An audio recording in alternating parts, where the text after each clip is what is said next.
जय हिंद साथियों, कैसे हैं आप सब। साथियों, जो साथी केवीएस में इंटरव्यू के लिए शॉर्ट लिस्टेड हो चुके हैं, अब उनके सामने बायोडाटा का फॉर्मेट भी आ चुका है, ठीक है।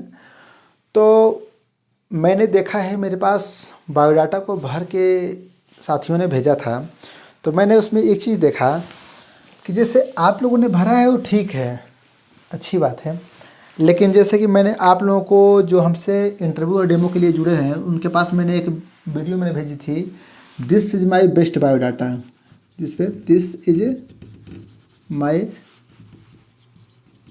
बेस्ट बायोडाटा, ठीक है। अब ये जो वीडियो है उस वीडियो में मैंने दिखा दिया है अपने बायोडाटा का, मतलब बायोडाटा के फ़ोटो खींच कर जो उसका जो पेज है ना बायोडाटा का, उसमें जो अपने बारे में 100 शब्दों में 150 शब्दों में जो लिखना होता है, वो मैंने क्या लिखा था वो सब कुछ मैंने दर्शा दिया है। और मैंने बताया है कि ऐसे आप लिखेंगे तो आपको भी, जैसे कि मुझको 60 में 55 नंबर मिले थे, ठीक है। 60 में कितने मिले थे? 55 नंबर। तो जैसे मैंने लिखा था वैसे आपने भी लिखा है, ठीक है। अब जो साथी हमसे जुड़े हुए हैं उन्होंने हमारे पास भेजा था कि सर देखिए, मैंने भी जैसे आपने लिखा था वैसे ही मैंने भी लिख लिया है। देखिए, मैं आपसे बता दूं, जैसे मान लीजिए कि आप टीजीटी हिंदी के कैंडिडेट हो, पीजीटी हिंदी के कैंडिडेट हो, और जहां इंटरव्यू देने जाओगे सब लोग आप वहीं पहुंचोगे, क्लियर। तो मैं तो आपको यही सुझाव दूंगा कि जब आप अपना बायोडाटा फॉर्म भरिए तो ये माना कि मैंने अपने बायोडाटा फॉर्म में एक अनुप्रास अलंकार का प्रयोग किया था कि मुझ में सहानुभूति, सहनशीलता, स्नेह, सदाचार जैसे सद्गुण पाए जा सकते हैं। इस तरह की पंक्ति का मैंने प्रयोग किया था और आप सबने उस पंक्ति का प्रयोग किया है, ठीक है। अच्छी बात है, लेकिन थोड़ा बहुत बदलाव कर दीजिए, क्योंकि जब वहाँ पे वेरिफिकेशन होगा या फिर इंटरव्यूअर देखेगा तो हंसेगा कि ये लोग सब लोग एक ही बना के लाए हैं। क्योंकि मान लें कि पूरे देश से सैकड़ों की संख्या में हमसे जुड़े हुए साथी और शॉर्ट लिस्टेड भी हुए हैं, और मान लीजिए कि जितने शॉर्ट लिस्टेड हुए हैं सब हमारे बायोडाटा का अनुकरण करेंगे तो सबका बायोडाटा लगभग एक समान हो जाएगा। ऐसा मत कीजिए, थोड़ा बदलाव कर दीजिए, ठीक ना। वैसा ही लिखिए लेकिन थोड़ा थोड़ा चेंज कर दीजिए। और एक समान जहाँ पर 150 शब्दों में आपको अपने बारे में लिखना है वहाँ पर समरूपता होगा, डिग्री में नहीं समरूपता होगा। तो इसको बहुत ध्यान से पढ़ा जाता है, जो 150 शब्दों में आप लिख रहे हो, और जैसा मैंने लिखा है वैसा आप लिख रहे हो, हमको अच्छा लग रहा है, लेकिन सेम टू सेम मत उतारिएगा, मेरे कहने का मतलब ये है, ठीक है। और बायोडाटा को जब भी भर के ले जाइएगा तो उसमें काट पीट बिल्कुल नहीं होना चाहिए। बायोडाटा कैसे भरेंगे आप? बायोडाटा में एकदम मतलब कि साफ साफ शब्दों में सब कुछ लिखिएगा। क्या चीज़? साफ साफ शब्दों में आपको बायोडाटा लिखना है, ठीक है। एक साथी ने मेरे पास बायोडाटा के जो उसने भरने का अभ्यास कर रहे हैं उन्होंने लिख के भेजा था, तो उसने स्नेह की जगह पे उन्होंने लिखा था स्नेह। तो हमें तो लग रहा है कि ये सही होना चाहिए, ये नहीं सही होगा, ठीक है। तो आप बायोडाटा में जो भी शब्द लिखिएगा शब्द को सही से लिखिएगा। कुछ साथी ये कहते हैं कि सर मैं बायोडाटा को, अब ध्यान से सुनिएगा, ये जो मैं अभी बताने जा रहा हूँ बहुत इंपॉर्टेंट चीज़ है, ठीक है। और जैसे मान लीजिए कि आप अगर हमारे इंटरव्यू और डेमो क्लास से जुड़ना चाहते हो तो आपके लिए मैं बता दूं, जो हमारा ऑफिशियल नंबर है 63 93 74 44 74 44 74, इस पे संपर्क करके आप हमारे इंटरव्यू एंड डेमो क्लास से जुड़ सकते हो। टीजीटी, पीजीटी एंड पीआरटी की भी तैयारी करना चाहो तो हमसे जुड़ सकते हो। देखो, एक बहुत ही इम्पोर्टेंट क्वेश्चन है आपका और उसमें बहुत से साथी उलझे हुए हैं। मैं पुनः बता दूं, मैंने इसके पहले कई वीडियो मैंने बता दिया है कि जैसे बायोडाटा किस भाषा में भर रहे हैं, ठीक ना, लैंग्वेज की बात, क्लियर। तो यहाँ देखो, सबसे पहली बात तो मैं आपको क्लियर कट बता दूं कि अगर मान लीजिए कि आप टीजीटी हिंदी, पीजीटी हिंदी के कैंडिडेट हैं अगर आप हिंदी के कैंडिडेट हो तो बायोडाटा आप हिंदी में ही भरना, ठीक है। दूसरी बात, बाइलिंगुअल भी आप भर सकते हैं, ठीक है। हिंदी प्लस इंग्लिश दोनों में आप भर सकते हो, कोई प्रॉब्लम नहीं है। जैसे जो मेरा जो बायोडाटा था, आपने ध्यान से देखा होगा, तो उसमें जो मैंने अपना नाम लिखा था, शुरुआत में नाम लिखा था, मेरी पढ़ाई लिखाई कहाँ से हुई है, किस सन में हुई है, किस विद्यालय से हुई है, वो सब मैंने इंग्लिश में भरा है। कहाँ से? इंग्लिश में। लेकिन जो अपने बारे में लिखने वाली बात है, वहाँ पर मैंने हिंदी को अपनाया है, ठीक है। इसको मैंने अपनाया था, कहने का मतलब बाइलिंगुअल मैंने अपनाया था। और कुछ साथी ऐसा कहते हैं कि सर अगर ऐसा हम अपनाएंगे तो क्या छवि खराब तो नहीं होगी? बिल्कुल नहीं, खराब बिल्कुल नहीं होगी। आप आराम से देखो, भाषा क्या है? भाव अभिव्यक्ति का माध्यम है। आप किसी भी भाषा को अपनाइए, हाँ, व्याकरण की दृष्टि से उसमें शुद्धता होनी चाहिए, ठीक है, त्रुटियाँ नहीं होनी चाहिए। तो दोनों में से कोई एक भाषा अपना लो, या फिर दोनों भाषा को अपना लो। ओके,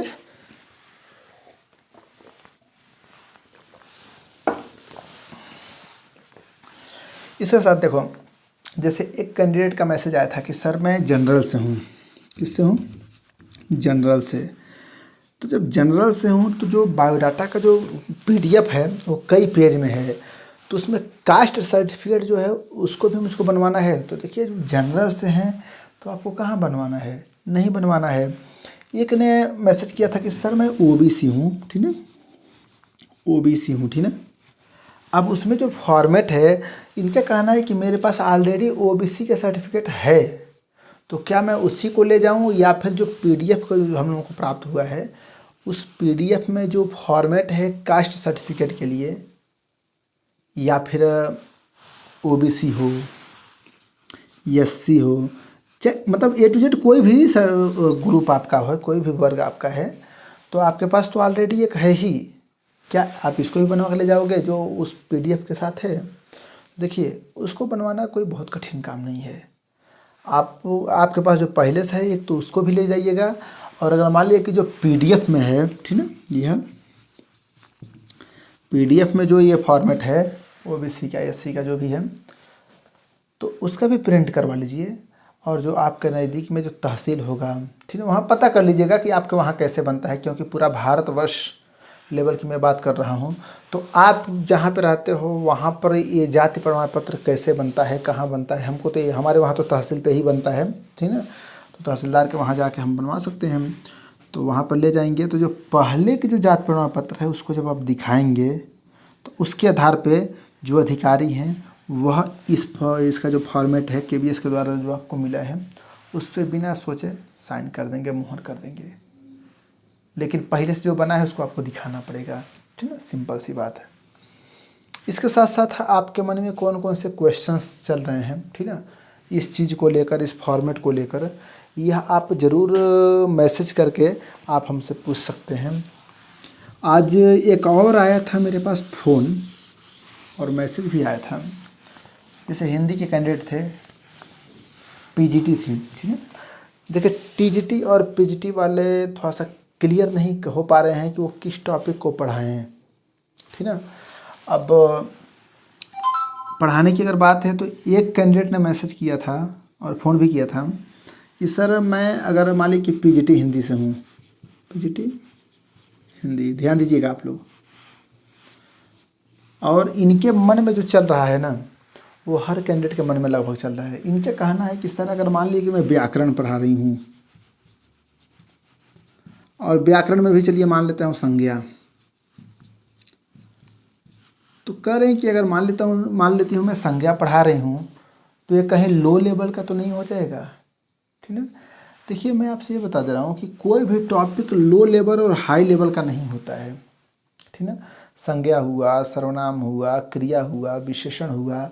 अगर आप पीजीटी कैंडिडेट हो, चलो भाई आपको ये लग रहा है कि संज्ञा सर्वनाम ये सब लो लेवल का लग रहा है, तो मैं आपको बता दूं कि अगर आप टीजीटी कैंडिडेट हो, तब तो आप बेहिचक आप व्याकरण पढ़ाइए, ठीक है, बिना सोचे आप व्याकरण पढ़ा सकते हैं, कोई प्रॉब्लम नहीं है। अगर आप पीजीटी से हैं तो आप कोई कविता पढ़ा दीजिए, ठीक, कोई कविता पढ़ा दीजिए, कहानी पढ़ा दीजिए, उपन्यास पढ़ा दीजिए, ठीक है, इस तरह से पढ़ा सकते हैं। लेकिन नाटक, कुछ लोग कह रहे हैं कि सर मैं नाटक पढ़ाना चाहता हूँ, ठीक है, तो नाटक वाटक अगर इच्छा है, रुचि है तो आप पढ़ा सकते हैं, कोई बात नहीं। लेकिन जिस भी आप नाटक को पढ़ाइएगा तो उसके चरित्र चित्रण पे ध्यान दीजिएगा, उसके कैरेक्टर से सवाल बनेंगे, क्लियर, कैरेक्टर से बनेंगे सवाल। नाटक का प्रकाशन वर्ष देख लीजिएगा, कहानी भी पढ़ा रहे हैं तो प्रकाशन वर्ष देख लीजिएगा, नाटककार के बारे में देख लीजिएगा। लेकिन मैं तो जहाँ तक मेरी रुचि रहती है कविता को लेकर, ठीक है, मैं भले ही रुचि है, मैंने खुद ही उपन्यास पे ज़्यादा ध्यान दिया था, उपन्यास मैंने पढ़ा दिया था। लेकिन इसको भी पढ़ाने के लिए बहुत ब्रॉड नहीं, मैं अभी शॉर्ट में बता दे रहा हूँ। जैसे मान लीजिए कि आपको, मान लीजिए कोई उपन्यास आप A to Z पढ़ाना चाहते हो, कोई भी उपन्यास, ठीक है, तो सबसे पहले तो आपके जुबान पर रटा होना चाहिए इसके पात्रों के नाम। क्या, ध्यान दीजिएगा यहाँ पे, पात्र, उपन्यास हो, कहानी हो, ठीक है, इसमें कौन कौन से पात्र हैं, कविता में भी तो पात्र होते हैं, तो पात्र, ठीक है, उसकी याद, और इसके साथ साथ कथा वस्तु, वातावरण, ठीक, हाँ, जिसका उपन्यास है, देखो भाषा शैली तो आपको, मतलब उपन्यास के जो मतलब तत्व हैं, कहानी के जो तत्व हैं उस पर तो ध्यान देना ही है। जैसे भाषा शैली हो गई, ठीक ना, तत्व पे आपको ध्यान देना है। लेकिन इसके जो रचनाकार है, उपन्यासकार है, कहानीकार जो है, उसका मतलब जिसने लिखा है ना, उस पर भी आपको पढ़ना पड़ेगा, ठीक ना, लेखक के बारे में। लेखक, मान लो अगर कविता के बारे में पढ़ा रहे हो तो कवि, इनके बारे में भी आपको पढ़ना पड़ेगा, ठीक ना। दूसरी बात, जैसे मान लो आप पीजीटी हिंदी हो, ठीक ना, तो आप मान लो उपन्यास पढ़ा रहे हो, तो ये थोड़ी है कि उपन्यास पे ही इंटरव्यूअर पूछेगा, अरे इंटरव्यूअर आपसे व्याकरण भी पूछेगा, क्लियर। और मैंने कई वीडियो में भी मैंने आपको बता दिया है कि आपसे विस्तार से पूछा जाएगा, और सिर्फ आपसे नहीं, अगर मान लो कोई टीजीटी हिंदी है या फिर पीआरटी कोई है, ठीक ना, कोई पीआरटी है, तो पीआरटी से भी व्याकरण पूछा जाएगा, पीआरटी से भी पूछा जाएगा कि आपने कौन कौन सी कहानियाँ पढ़ी हैं। ये थोड़ी है कि पीआरटी से नहीं पूछा जाएगा, पीआरटी वाले भी जो होते हैं वो भी बच्चों को कहानियाँ पढ़ाते हैं, समझेंगे ना, हर कोई भी कैंडिडेट है। और दूसरी बात, अगर मान लो कि आप दूसरे विषय के हो, हिंदी के अलावा अन्य विषय से हो, तो आपको भी बेसिक नॉलेज तो रखना ही रखना होगा, समझ गए ना। जैसे मान लो कि आप विज्ञान से हो, तो विज्ञान के बारे में जो बेसिक शरीर में कितनी हड्डियां होती हैं, मस्तिष्क का वजन कितना होता है, चलिए कमेंट बॉक्स में आप टाइप करके बताइए कि मस्तिष्क का, जैसे पीआरटी वालों से तो ये तो बेसिक चीज़ें पूछी जाएंगी, ठीक ना, पीआरटी वालों थोड़ा सा बेसिक चीज़ों पे आप ध्यान दीजिएगा, ठीक ना। हिंदी का व्याकरण पढ़ लीजिएगा, नाउन, प्रोनाउन, वर्ब, एडवर्ब, ये सब आप पढ़ लीजिएगा, ठीक ना। मैथ्स में A+B का होल स्क्वायर, ठीक ना, ये सब आप देख लीजिएगा, मतलब बेसिक सूत्र जो होते हैं उसको देख लीजिएगा। कहने का मतलब जितना बेसिक होता है हर विषय के बारे में बेसिक की नॉलेज है आपके पास होना ही होना चाहिए, ठीक ना। तो इस तरह के आपके क्वेश्चंस रहे जिस पे मैंने ध्यान से देखा, और मैंने सोचा कि एक वीडियो बननी चाहिए जो वर्तमान में आपके मन में जो चल रहा है उस पर। बाकी आपके क्या क्वेरी है ये आप कमेंट बॉक्स में टाइप कर दीजिएगा, और मैं कोशिश करूँगा कि उस पर वीडियो बना के आपका हेल्प किया जाए, आपकी सहायता की जाए, ठीक है। और भी कुछ साथियों ने कमेंट्स किए हुए हैं। पहले तो देखो, एक वीडियो मैं ज़रूर बनाऊंगा, जो मैंने आपको बताया था ना कि मैंने 37 क्वेश्चंस मैंने तैयार किए हैं, ठीक ना, 37 क्वेश्चंस। तो इसमें से क्या लगभग 25 क्वेश्चंस का मैंने जवाब दे दिया है, और कुछ क्वेश्चंस हैं जैसे मान लीजिए कि आप अपने सहकर्मियों के साथ कैसा व्यवहार करेंगे, आप अपने अधीन कर्मचारियों के साथ कैसा व्यवहार करेंगे, जब कोई आपकी आलोचना करता है तो आप कैसा व्यवहार करते हैं, ऐसे ऐसे क्वेश्चंस हैं, ठीक ना। कुछ क्वेश्चंस हैं जिस पे हम वीडियो बहुत जल्दी आपको प्रोवाइड करेंगे, बनाएंगे, ठीक ना। एक राम मूर्ति सर हैं, इन्होंने कमेंट किया है कि गुड इवनिंग सर,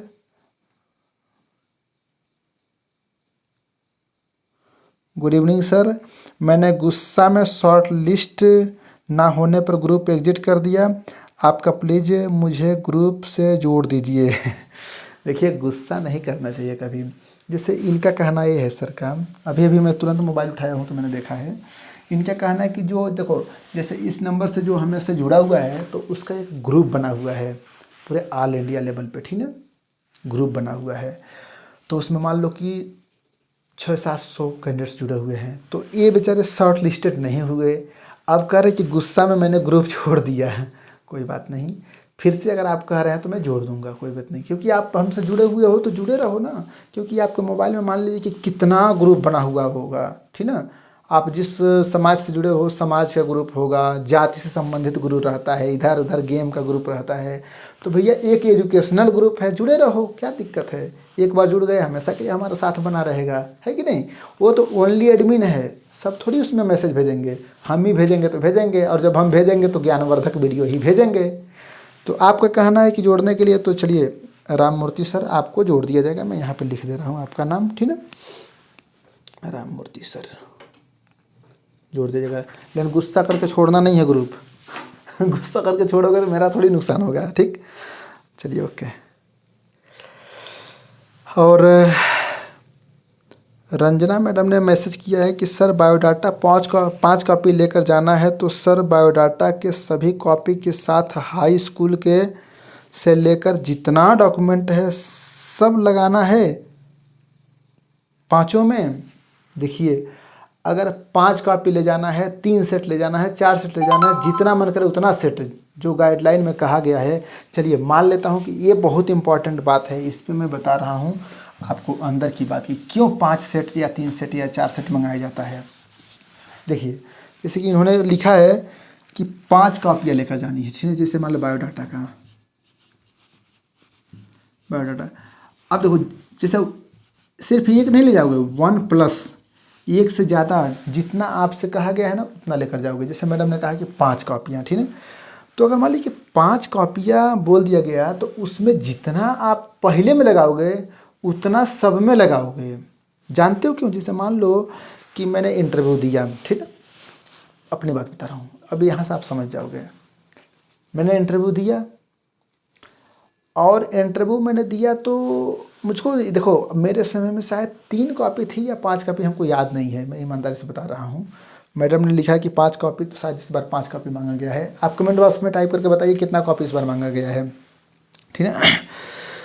तो जब मैं सिलेक्ट हो गया तो 1 कॉपी मेरी ज्वाइनिंग से पहले जिस केंद्रीय विद्यालय में मैं इस समय हूँ, ठीक है, जिस केवी में मेरा सिलेक्शन हुआ, यहाँ जब मैं ज्वाइनिंग करने आया था, ठीक ना, ज्वाइनिंग करने आया था, तो मेरे आने से पहले मैंने जो बायोडाटा दिया था ना इंटरव्यू के समय में, उसकी 1 कॉपी मेरे विद्यालय में आ चुकी थी। मतलब मेरे आने से पहले 1 कॉपी, मतलब पूरा जितना मैंने लगाया था बायोडाटा के साथ अखबार की जो कटिंग था, पूरा अमेरिका में जो मेरी कविताएं छपी थी, ऑस्ट्रेलिया में छपी थी, ठीक ना, पूरे उत्तर प्रदेश में, बिहार में, हाँ, असम में, हर जगह जितनी कविताएं मेरी छपी थी सब मैंने लगा दिया था। वाराणसी में पढ़ता था, सोच विचार नामक कविता थी, पत्रिका निकलती थी, वहाँ मेरी कविताएं छपी थी। गांधी अखबार निकलता था, उसमें दैनिक जागरण में, अमर उजाला में, सब कुछ मैंने लगा दिया था और सभी में लगाया था। आज भी मेरी जो सर्विस बुक है ना, उसमें पर्सनल फाइल में भी सब कुछ उसमें अटैच है। तो 1 कॉपी तो विद्यालय में आ गया, 1 कॉपी आरओ में रहेगा, ठीक ना, रीजनल ऑफिस में 1 कॉपी, ठीक है। और बाकी कॉपियाँ कहाँ कहाँ रहती हैं हमको नहीं पता है, ये अंदर की बात है, राम जाने। तो अगर आपसे 5 कॉपियाँ मांगी जा रही हैं तो 5 में आप सब कुछ लगाना, जितना 1 में लगाना उतना सभी में लगाना, ठीक है। बाकी कुछ कैंडिडेट्स कह रहे हैं कि सर ये जो 10 पेज का है PDF, इसको कैसे भरें, इस पर थोड़ा सा एक वीडियो बना दीजिए सर। तो बिल्कुल एक वीडियो मैं बना दूंगा, ये जो आपका जो 10 पेज का है इस पर मैं एक वीडियो बना दूंगा, ठीक है, कि कैसे इसको हम भरें, ओके। और भी कुछ साथियों का कुछ मैसेज है जिस पे हम एक वीडियो बना के आप सभी को बता देंगे कि मतलब कहने का मतलब कि आपके मन में जो भी क्वेश्चन चल रहा है उसको आप ऐसे ही टाइप कर दीजिए, हम आपकी सहायता ज़रूर करेंगे। और अगर आपको वीडियो बहुत मतलब कि मोटिवेट करने के साथ साथ ज्ञानवर्धक लगी हो, हेल्पफुल लगी हो, तो गुरुदक्षिणा के रूप में इस वीडियो को ज़्यादा से ज़्यादा शेयर कर दीजिए। इस चैनल को सब्सक्राइब कर दीजिए, क्योंकि ये चैनल मेरा नहीं है, आपका है। यदि सरकारी नौकरी प्राप्त करना आपका सपना है तो यह सुनील चौरसिया सावन नामक चैनल खास आपका अपना है।